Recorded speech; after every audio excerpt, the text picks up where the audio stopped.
नमस्कार मित्रों, astrology with Shyam Kumar Sharma channel में आपका स्वागत है।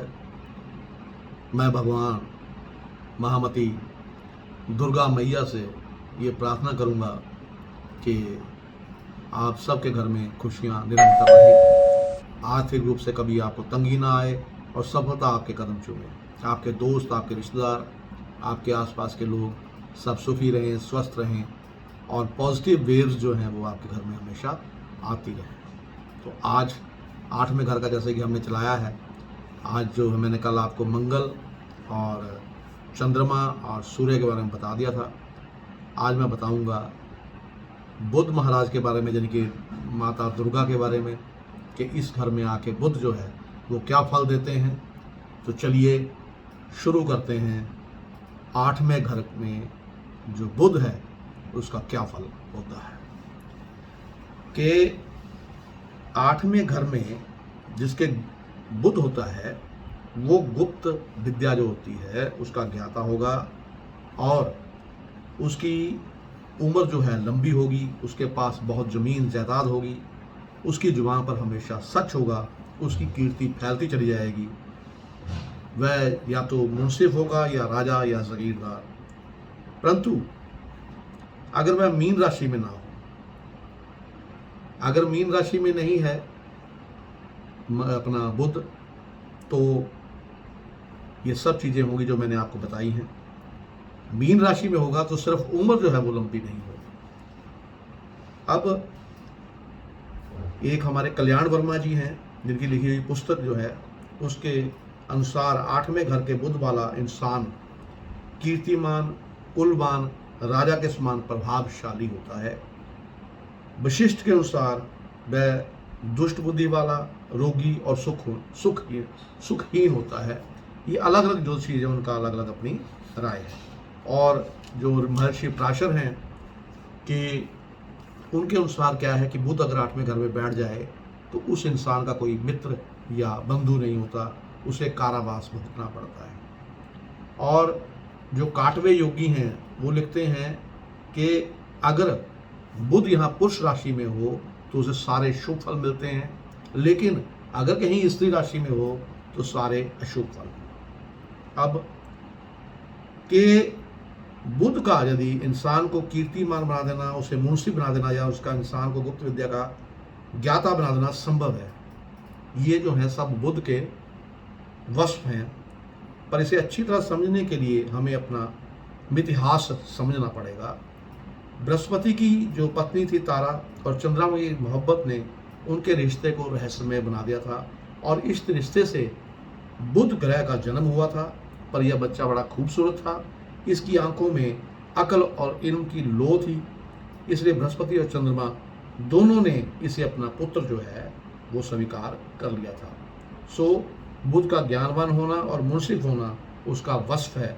पर 8वें घर में ये बुध ज्ञान की जगह गुप्त इल्मों का कारक हो जाता है। यानी 8वें घर में अगर अपने घर में बैठा हो छठे में तो सारी विद्याएं देगा, लेकिन अगर ये कहीं 8वें घर में बैठा है तो ये गुप्त जो इल्म होते हैं, जो छुपी हुई तंत्र विद्याएं होती हैं, उनका ज्ञाता इंसान को बना देता है। अब के इसमें मैंने क्या है, एक जो मैं यानी कि बुध जो है जिसके 8वें घर में हो, मैं एक ऐसी लड़की की बात आपको बताता हूँ कि वो मिसाल इसलिए दे रहा हूँ कि उससे पता लग जाएगा कि बुध जो है वो आपके लिए 8वें घर में क्या क्या फल देता है। एक बार मित्रों, मेरे दोस्त को कनाडा जाने का मौका मिला, टोरंटो में। वहाँ एक दिन मेरी तकरीर थी ज्योतिष में, यानी कि ज्योतिष में जो मेरे दोस्त थे वो ज्योतिष में तकरीर देने गए थे। तकरीर के बाद एक जवान और एक बड़ी खूबसूरत लड़की उनके पास आई और उनकी नीली आंखें और गले के काले कपड़े ऐसे थे कि वह रहस्य में लिपटी नजर आती थी।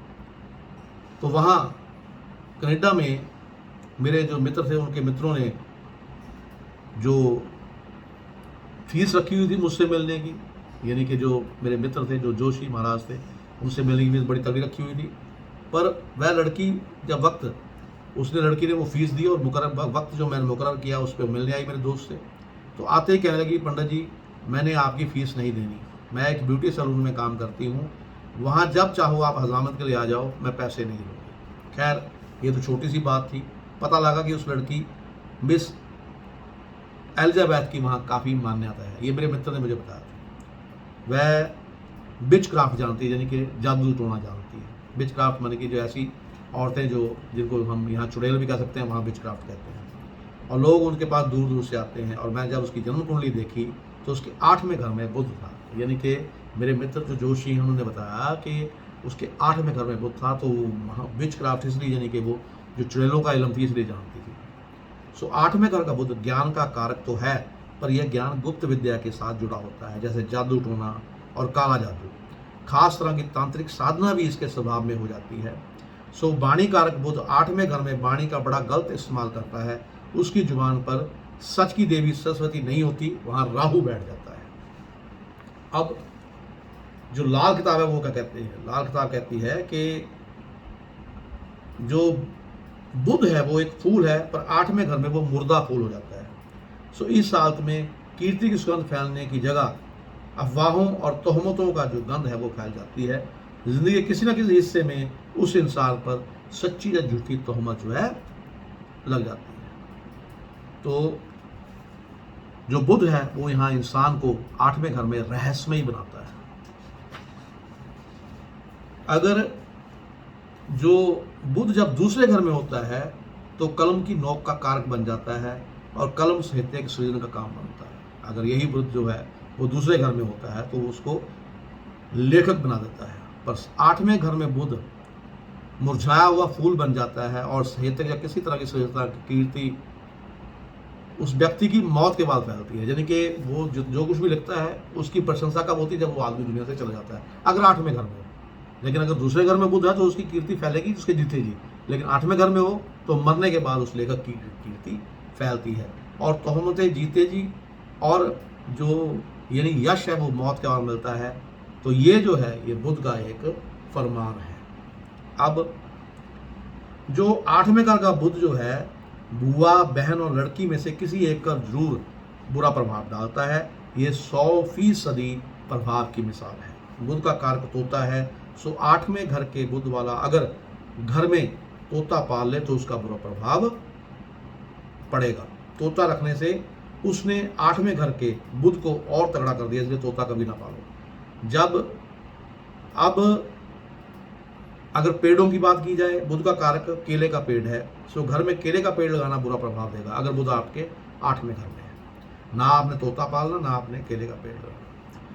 जब अब पर यह प्रभाव 25% होगा। इस तरह बेजान वस्तुओं में बुध का कारक पन्ना है, सो उसे पहनने से 10% बुरा प्रभाव होगा। पन्ना फिर भी बेनिफिट जो दे जाएगा। 8वें घर के बुध का एक उपाय है कि किसी हिजड़े को सफ़ेद रंग की अगर कमीज आप दे देते हैं और साथ में काली जुराबें देते हैं तो 8वें घर का बुध आपका अनिष्ट कभी नहीं करेगा। इसके अलावा यहाँ कमज़ोर बुध को अगर हम सहायता देना चाहते हैं तो उसके मित्रों की मदद चाहिए। जो हिजड़ा है बुध का कारक है, सफ़ेद कमीज शुक्र कारक है और काली जुराबें शनि का कारक। ये दोनों ग्रह शुक्र और शनि बुध के मित्र हैं। इसके अलावा साबुत मूंगी सुर्ख तांबे की गड़वी में डालकर चलते पानी में बहा देना भी जो है एक अच्छा उपाय होता है। अब जो हरी मूंगी होती है वो बुध का कारक हो गई। सुर्ख तांबे की गड़वी सूर्य का कारक, पर उसे अगर पानी में बहाना है तो क्यों बहाना है, ये आप पूछ सकते हैं प्रश्न। तो मैं इसका जवाब देता हूँ कि पानी जो है चंद्रमा का कारक है। सो बुध की वनस्पति हरी मूंग को सूर्य के हाथों में देकर चंद्रमा को अर्पित करना है यहाँ, क्योंकि चंद्रमा सूर्य का मित्र है और सूर्य और बुध का मित्र। जब सूर्य अपने मित्र को अपने ही मित्र चंद्रमा के हवाले करेगा तो चंद्रमा एक ममतामयी माँ की तरह उसकी रक्षा करेगा। इसीलिए जो है बुध, मैंने बताया कि दाल जो है मूंगी की वो आपने तांबे की गड़वी में डाल कर वहाँ बहा देनी है।